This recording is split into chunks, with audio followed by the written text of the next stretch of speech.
자, 오늘의 힘되고 내일의 소망이란 제목으로 말씀 증거합니다. 여러분, 시간은 규칙성이 있게 흘러가요. 1초 1초 정확히 흘러갈 때 그것이 1분이 되고 1시간이 되고 또 1년이 됩니다. 또한 시간은 누구에게나 평등하게 흘러가요. 누구는 더 빨리 가고 누구는 늦게 가고 그런 것이 전혀 없습니다. 이것이 정확한 원칙이고, 이때 시간의 주인은 누구예요? 하나님이심을 믿습니다. 그 시간을 통해서 하나님은 섭리하시고 인생의 모든 생사화복을 주장하십니다. 그 사실을 깨닫고 살아가는 것이 성도된 우리에게 주신 은혜라는 거예요. 그래서 우리는 흘러가는 이 시간 속에서 하나님의 섭리를 인정하고 믿음의 이정표를 세워야 하는 것입니다. 이에 성도는 중요한 순간마다 그래서 하나님을 예배해야 돼요. 이것이 믿는 자의 전통입니다. 여러분, 생각해 보세요. 야곱은 아버지 집을 떠난 첫날 베델에서 제단을 쌓았어요. 억지로 고향을 떠나서 내가 지금 떠나면 언제나 올까? 기약이 없는 답답한 현실 속에서 그는 하나님을 만났고 예배드렸습니다. 불안함을 뒤로하고 하나님을 의지하면서 그 순간 인생의 이정표를 세운 거예요. 또한 솔로몬은 왕이 된 후에 하나님께 1,000번제 드렸죠. 야심만만하게 그가 시작한 것이 아니라 하나님을 의지하며 시작했습니다. 그리고 문제적인 인간이었던 삼손은 마지막 순간에 하나님을 찾았죠. 사사기 16장 말씀입니다. 주 여호와여 구하옵나니 나를 생각하옵소서. 하나님이여 구하옵나니 이번만 나를 강하게 하사. 삼손은요, 마지막 순간이 왔음을 직감하면서 그냥 포기한 것이 아니라 그 시간을 붙잡고 하나님을 의지했습니다. 그럴 때 이들이 고백한 시간은 그저 흘러가는 시간이 아니었죠. 그 시간을 통해서 하나님은 역사하셨고 은혜를 주셨습니다. 자, 그래서 우리도 시간을 정해서 예배 드리는 것이 의미가 있어요. 시간을 정해서 시간을 맞춰서 예배하는 것은 능력이에요. 우리가 한 주를 시작할 때 주일 예배 드리지요. 한 달을 시작하면서 월상 예배를 기꺼이 드리고요. 한 해를 마감하면서 또 새로 시작하면서 송구 영신 예배를 마땅히 드리는 것입니다. 그런 의미에서 오늘 이 밤에 오신 여러분 모두를 환영하고 축복합니다. 자, 특히 오늘 본문 말씀은 예레미야 애가의 한 토막인데 당시의 상황이 굉장히 좋지 않았어요. 예루살렘 멸망 직후였습니다. 18개월간 이어진 항전 끝에 성은 다 무너졌고요. 왕은 도망치다가 잡혔고 무시무시한 바벨론 군대는 성 안으로 진입한 상태였습니다. 아비규환의 현장에 얼마나 큰 혼란이 있었을까요? 그때를 기록한 것이 예레미야 애가입니다. 그 제목처럼 비탄이 온통 가득해요. 참고로 1장을 보면 가득한 탄식 중에서 가장 많이 반복되는 말이 위로할 자가 없다라는 호소예요. 우리에게 의지할 자가 없고 위로할 자가 없다. 1장 2절 말씀, 밤에는 슬피우니 눈물에 뺨에 흐름이여 사랑하던 자들 중에 그에게 위로하는 자가 없고, 9절입니다. 놀랍도록 낮아져도 그를 위로할 자가 없도다. 17절, 시온이 두 손을 폈으나 그를 위로할 자가 없도다. 슬픈 현실이에요. 여러분, 이것이 사람의 연약함입니다. 실컷 타락하고 죄에 찌들어 살다가 다 잃고 난 다음에야 후회하고 있는 거예요. 지금껏 하나님 경고를 다 무시하고 마음대로 살다가 하나님 은혜가 일순간에 싹 마르고 나니까 그제서야 그 귀함을 알게 됐다는 것입니다. 그러다가 결국 벼랑 끝 최악의 상황 가운데 이제 다시 하나님을 찾는 거예요. 다시 하나님을 기억하고 찾고 있습니다. 사실 이러는 것 자체가 인간적으로는 염치 없죠. 지금껏 그냥 자기 멋대로 살다가 필요하다고 주님 찾는 것, 여러분, 인간적으로는 염치 없어요. 하지만 하나님 앞에서는 늦었다고 생각한 그때가 가장 빠른 때가 될 수가 있습니다. 그것이 예레미야 애가 1장 18절의 위상이죠. 같이 읽을까요? 여호와는 의로우시도다. 그러나 내가 그의 명령을 거역하였도다. 아멘. 여호와는 의로우시도다. 그러나 내가 그의 명령을 거역하였도다. 이 고백을 통해서 예레미야 애가의 분위기가 바뀌어가요. 특히 오늘 우리가 읽은 3장을 기점으로 탄식이 점점 희망으로 바뀌어갑니다. 어두운 색깔이 점점 소망의 빛으로 밝아져요. 여러분, 이것이 믿음의 능력인 줄로 믿습니다. 그래서 믿음이 무엇입니까? 믿음은 오늘의 힘 되고 내일의 소망이에요. 믿음이 오늘의 힘이 되고 내일의 소망되는 거예요. 우리가 늘 이 고백을 해야 됩니다. 우리가 연약할지라도 믿음은 우리 삶 가운데 오늘의 힘이 되고 내일의 소망이 되는 것입니다. 왜요? 나는 부족하고 모자라도 연약해도 하나님은 신실하시기 때문이에요. 하나님의 은혜를 통하여서 믿음이 오늘의 힘이 되고 내일의 소망이 되는 것입니다. 다른 의미에서 오늘 본문 통해서 우리가 얻을 교훈이 무엇일까? 두 가지로 생각을 해봅니다. 첫 번째, 믿음이 오늘의 힘이 돼야 돼요. 믿음이 오늘의 힘이 될 수가 있어야 됩니다. 여러분, 우리 육신에 힘이 생기는 원리가 무엇일까요? 가장 기본적인 것은 음식을 섭취하는 겁니다. 우리가 음식을 먹지 않으면 힘이 나지 않아요. 흔히 우리가 먹어야 되는 영양소가 있죠. 5가지가 있죠. 탄수화물, 지방, 단백질, 비타민, 무기질, 이것을 5대 영양소라고 이야기합니다. 우리가 먹어야 이것이 우리 몸속으로 들어와요. 근데 이것만 골라서 섭취할 수는 없고 이것저것 잡다한 것을 같이 먹어야 되고 그 과정에서는 좋지 않은 것도 우리 몸속에 들어올 수가 있습니다. 이게 우리 몸은 영양분을 구분해서 흡수하죠. 그래서 우리에게 위가 있는 것이고 소장과 대장이 있습니다. 이때 하나님이 지으신 우리의 몸은 정말 신기해요. 음식이 한번 들어옵니다. 그럼 사람은 이로 음식물을 한번 으깬 후에 위로 보냅니다. 그럼 위에서는 위액을 분비해서 이것을 전부 살균 처리한 후에 죽처럼 녹여요. 그리고 이것이 소장으로 내려갑니다. 여러분, 사람의 소장은요 굉장히 길어요. 7m예요. 소장만. 우리 몸속에 7m짜리가 있는 거예요. 지금 소장이 긴 이유가 무엇입니까? 음식이 그 길로 내려가면서 흡수하는 거예요. 모든 영양분을 분해하고 좋은 성분을 거의 다 흡수합니다. 그리고 그 나머지는 대장에서 이제 처리하죠. 찌꺼기에 남은 수분까지 최대한 빨아들입니다. 이렇게 함을 통해서 사람은 힘을 축적하는 거예요. 하지만 이게 끝이 아니라 중요한 과정이 남아있죠. 그 찌꺼기를 밖으로 배출해야 됩니다. 이게 뭐예요? 똥이에요. 이 과정이 원활한 사람이 건강합니다. 전문 용어로 쾌변이 필요한 거예요. 대신 이게 잘 안 될 때 문제가 생겨요. 쾌변이 안 될 때 우리 속에 뭐가 쌓여요? 숙변이 쌓인다 그러죠. 이게 자칫 건강에 좋지 않을 수가 있습니다. 자, 그리고 이것은 영적으로도 우리가 대입해 볼 수가 있죠. 사실 우리가 육신의 힘을 얻는 과정과 영적으로 힘을 얻는 과정이 굉장히 비슷합니다. 우리가 살면서 이것저것 음식을 다 먹는 것처럼 우리 영혼도 그래요. 알게 모르게 우리 속에 들어오는 세상에 많은 것들이 있습니다. 우리가 세상 속에 노출되어 살기 때문에 그래요. 그래서 하나님 말씀도 받지만 세상의 소문과 소리들, 엉뚱한 것이 침투하기도 하고요. 우리가 딴 재미에 빠져 살기도 합니다. 아무튼 이 모든 게 우리 속에 한번 들어오면 그 다음에는 소화의 과정을 거치게 돼요. 이때 성령께서는 영적인 양분을 선별하십니다. 좋은 것은 우리 영혼의 창고에 들이시고요. 대신 좋지 않은 것들, 찌꺼기들에 대해서는 영적인 배설과 토설, 그리고 회개할 신호를 주시는 거예요. 배출하라는 거예요. 그럼 성도는 기꺼이 순종하면서 회개해야 하는 것입니다. 바울의 말처럼 그 찌꺼기를 분토와 같이 여기고 정욕과 탐심을 십자가에 못 박아야 마땅하다는 것입니다.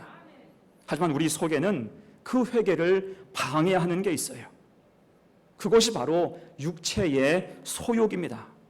악한 고집이고요, 정욕과 혈기예요. 배출시키고 싶지 않은 거예요. 이로 말미암아 우리 마음이 강팍해지는 것입니다. 이에 대해서 로마서 2장 5절은 이렇게 말씀해요. 같이 읽어요. 시작. 다만 내 고집과 회개하지 아니한 마음을 따라 진노의 날 곧 하나님의 의로우신 심판이 나타나는 그날에 이 말 진노를 내게 쌓는도다. 아멘. 악한 근성이 회개를 막고요, 영적인 찌꺼기가 심판에 이르도록 계속 쌓이게 한다는 것입니다. 영적인 숙변이 쌓일 수 있다는 거예요. 자, 오늘 심판받은 이스라엘 민족이 그렇습니다. 사실 그들에게 하나님이 얼마나 많은 회개를 촉구하셨습니까? 여러분, 성경의 분량으로 따질 때 유다가 망할 즈음에 주신 하나님 말씀이 가장 많아요. 심판에 대한 경고와 회개의 신호를 계속 주신 거예요. 하지만 소귀의 경읽기와 같았습니다. 아무리 말을 해도 듣지 않는 거예요. 결국에 어떻게 됩니까? 19절의 상황이 되고 말아요. 내 고초와 재난 곧 쑥과 담즙을 기억하소서. 그 나라가 망했고요, 그 백성은 이제 습과 담즙 같은 현실과 마주서게 된 것입니다. 여러분, 여기에서 쑥과 담즙 의미가 무엇입니까?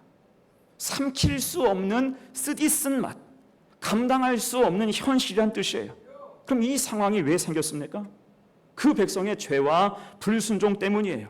신나게 우상 숭배하면서 경고를 귓등으로 듣고 회개할 기회를 놓치고 결국 죄와 악이 창궐해서 탈이 나고 만 것입니다. 이것이 현재 쑥과 담즙, 고초와 재난이 가득하게 된 이유예요. 그러자 이제 그 백성이 어떻게 했어요?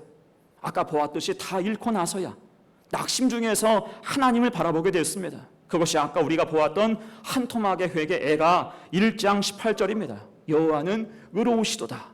그러나 내가 그의 명령을 거역하였도다. 아멘. 그 고백을 신호탄으로 하여서 이제 회개하게 되자 점점 밝아질 수가 있었던 거예요.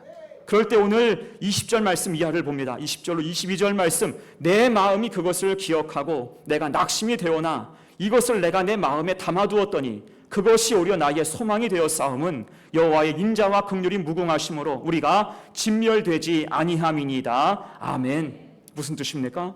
쉽게 말하면 이제야 정신이 든다는 거예요. 이제야 마음에 평안이 좀 임한다는 것입니다. 천부의 의지 없어서 손들고 옵니다. 하나님 앞에 회개할 때 그 가슴을 짓눌렀던 무거운 돌덩이, 가득했던 교만의 숙변이 쑥 내려갔다는 것입니다. 그러면서 전열을 정비할 수 있게 되었고 다시 힘이 나게 되었다는 거예요. 여러분, 그래서 우리가 믿음으로 인해서 오늘의 힘을 얻기 위해 필요한 것이 무엇일까요? 가장 우선할 것은 켜켜이 쌓인 우리 속의 죄를 기억하고 회개하는 것입니다. 찌꺼기는 가라. 찌꺼기는 모아두지 말고 버려야 한다는 거예요. 여러분, 더럽고 추한 것을 한데 모아두면 그것이 질병의 온상이 되고요, 범죄의 온상이 됩니다. 그건 치워야 되는 거예요. 대신 하나님을 기억하고 철저히 회개할 때 우리 속에 악함은 비워지고 믿음의 공간은 넉넉히 생기는 줄로 믿습니다. 거기에 하나님의 은혜가 부어질 때 오늘을 사는 힘이 생기는 거예요. 내 속에 찌꺼기가 생기면 여러분 무슨 영적인 힘이 있겠어요?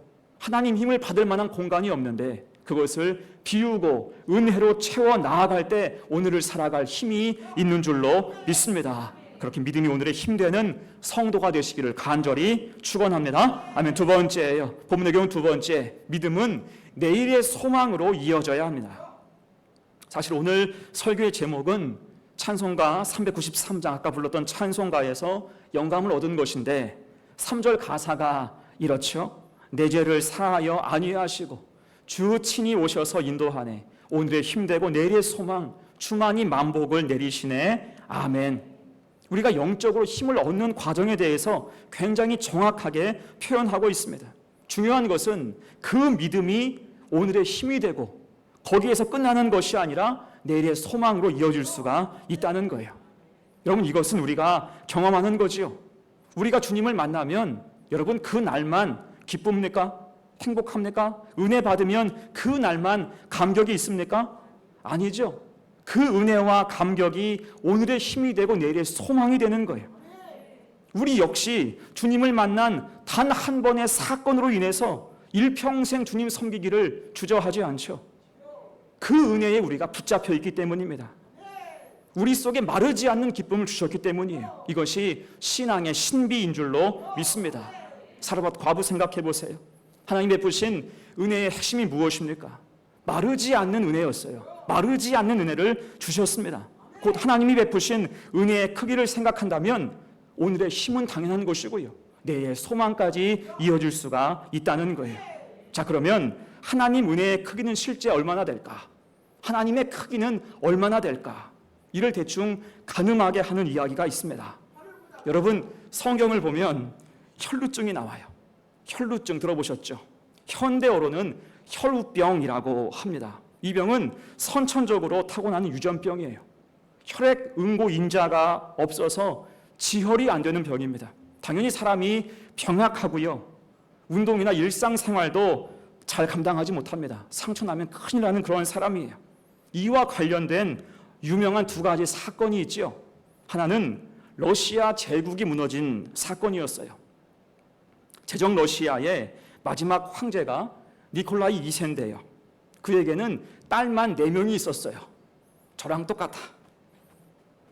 근데 그는 황제이기 때문에 황제 자리를 물려줄 아들이 필요했습니다. 그래서 어렵게 막내 아들을 낳았어요.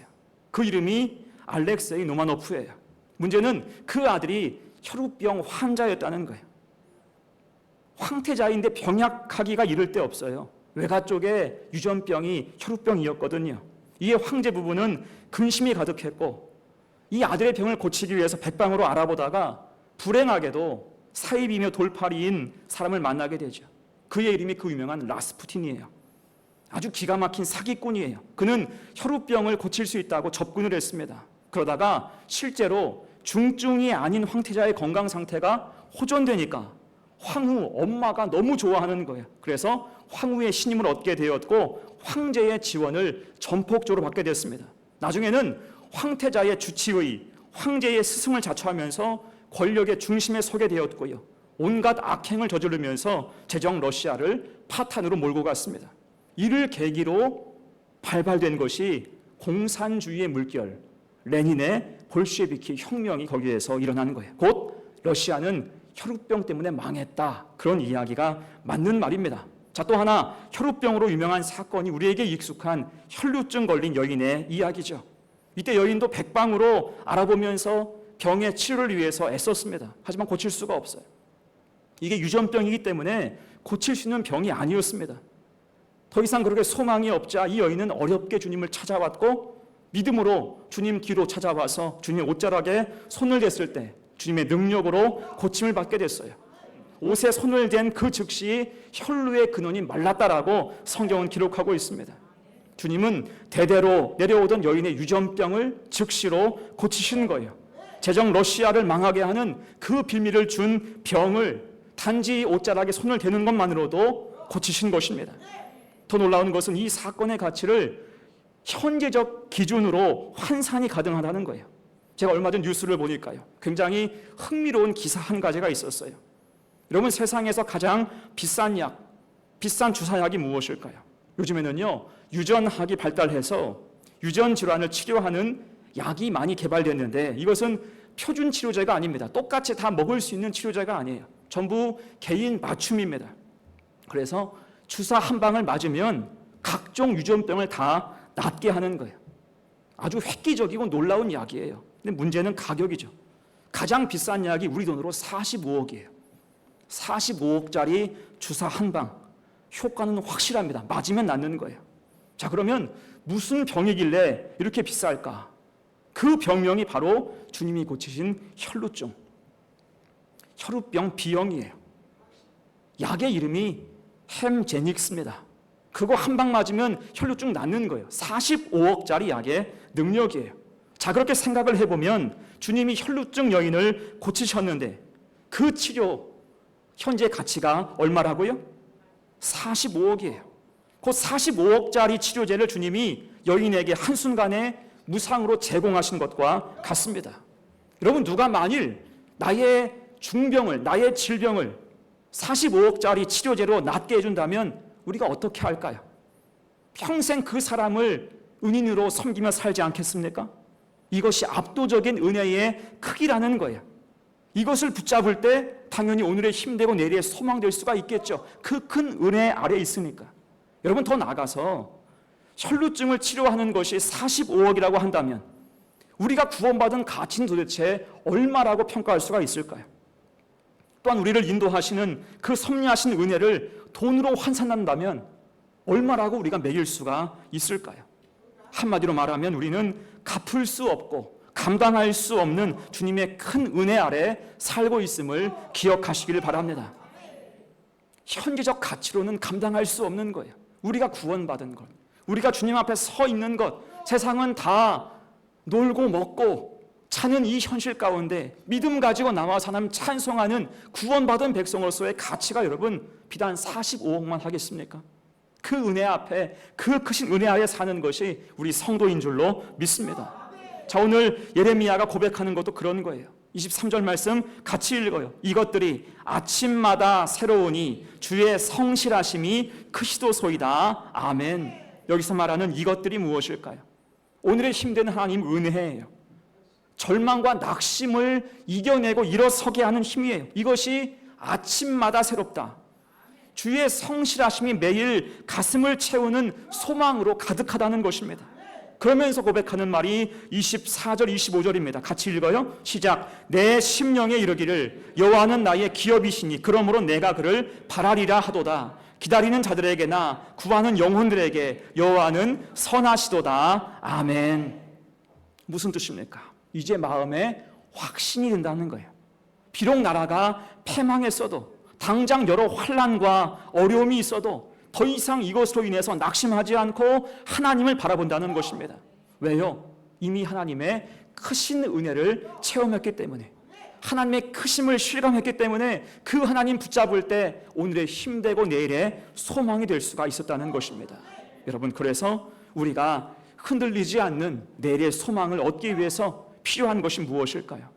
크신 하나님을 인식할 수 있기를 축복합니다. 여러분, 내가 섬기는 하나님은, 우리가 예배하는 하나님은 작은 하나님이 아닌 거예요. 하나님의 은혜가 나의 모든 삶을 관통하고 있습니다. 교회의 모든 역사를 관통하고 있어요. 어떤 찬송가의 가사처럼 우린 은혜 아니면 살 수가 없어요. 그 은혜가 있기에 내가 지금 있는 것입니다. 그렇게 그 은혜를 확신하며 살아갈 때 그것이 오늘의 힘이 되고 내일의 소망으로 연결되는 것입니다. 이때 소망은 마르지 않아요. 그 소망이 나를 살게 하는 것입니다. 이 은혜 속에 날마다 살아가는 성도가 되시기를 간절히 축원합니다. 아멘. 이제 말씀을 마무리합니다. 여러분, 믿음이 무엇입니까? 믿음은 오늘의 힘되고 내일의 소망이에요. 따라합시다. 믿음은 오늘의 힘되고 내일의 소망입니다. 이걸 꼭 기억하시기를 축복합니다. 이를 위해서 다짐하고 기억할 것 두 가지 제가 강조했어요. 하나는 믿음으로 회개해야 됩니다. 죄의 숙변이 돌 같은 죄로 굳어지기 전에 비워내야 되는 거예요. 그럴 때 믿음의 은혜의 공간이 생기고, 그로 말미암아 오늘을 살고 넉넉히 승리할 영적인 힘이 채워질 수가 있는 것입니다. 또 하나는 크신 하나님의 은혜, 구원하신 십자가의 은혜를 인식해야 돼요. 헤아릴 수 없는 은혜입니다. 그 은혜를 날마다 사모할 때 그 감격이 오늘의 힘되고 내일의 소망이 될 줄로 믿습니다. 그 변치 않는 힘과 소망으로 새해를 힘차게 여는 복된 성도들 다 되시기를 간절히 축원합니다. 아멘. 기도하겠습니다.